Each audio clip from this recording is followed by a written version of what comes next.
Oke guys, kali ini saya akan menjelaskan sedikit ilmu logika, yaitu hakikat, jenis-jenis term dan contohnya. Term sendiri itu pada hakikatnya dibagi menjadi tiga. Yang pertama, term konkret dan abstrak. Yang kedua, term singular dan universal. Yang ketiga, term positif dan negatif. Term yang pertama, konkret dan abstrak. Term konkret itu term yang merujuk pada objek yang dapat dilihat atau memiliki bentuk eksistensi fisiknya, seperti meja, kucing, dan gunung. Sesuatu objek yang bisa kita sentuh dan bisa kita lihat.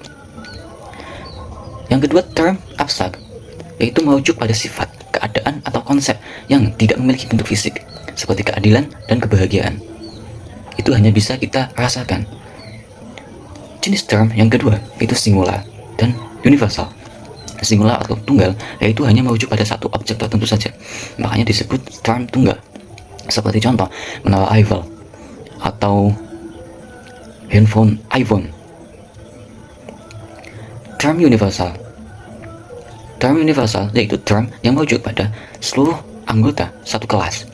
Sebagai contoh, semua manusia dan tidak ada planet yang berbentuk kubus, itu juga bisa, karena semua planet itu bentuknya bulat. Lalu term yang ketiga, term positif dan negatif. Term positif yaitu term yang menyatakan keberadaan suatu sifat, seperti contoh, hidup dan kaya.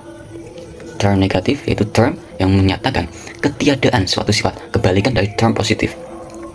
Sebagai contoh, tidak hidup berarti mati, atau miskin dianggap tidak kaya. Nah, seperti itu. Lalu kita logical fallacy, kita akan membahas logical fallacy. Logical fallacy adalah kesalahan dalam penalaran yang melemahkan argumen. Berikut adalah contoh logical fallacy dan cara menghindarinya. Contoh yang pertama yaitu ad hominem, yaitu menyerang orangnya, bukan argumennya. Sebagai contoh agar lebih mudah dipahami, contohnya begini: pendapatmu salah karena kamu bukan lulusan perguruan tinggi. Nah, seseorang kalau memberikan pendapat itu kita harus lihat pendapatnya, bukan latar belakang orangnya, atau kaya atau miskin orangnya, tapi seberapa berbobotnya pendapat itu. Contoh yang kedua adalah strongman, menyederhanakan atau memelintir argumen lawan untuk mudah diserang. Sebagai contoh, kamu ingin kurangi polusi, berarti kamu anti industri atau mau PHK massal. Itu ada kesalahan. Yang ketiga ada post hook ergo protect hook. Itulah kira-kira cara bacanya, yaitu mengira korelasi berarti sebab akibat. Sebagai contoh, setelah memakai gelang ini saya sembuh dari flu. Gelang ini pasti ajaib.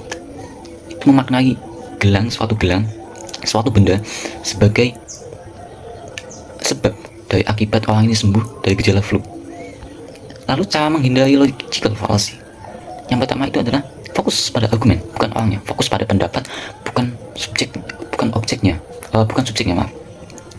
Evaluasi bukti dan logika, bukan latar belakang si pembicaranya, gitu ya. Yang kedua, definisi jelas. Kita harus menggunakan definisi yang jelas untuk menghindari ambiguitas atau generalisasi yang berlebihan. Yang ketiga, cari pembuktian langsung. Pastikan hubungan sebab akibat didukung oleh data, bukan hanya kebetulan saja. Yang keempat, latihan berpikir kritis. Kenali pola fallacy umum dan pertanyakan asumsi sendiri atau lawan. Nah, dengan memahami jenis term dan fallacy, penalaran menjadi lebih sistematis dan terhindar dari kesalahan logis.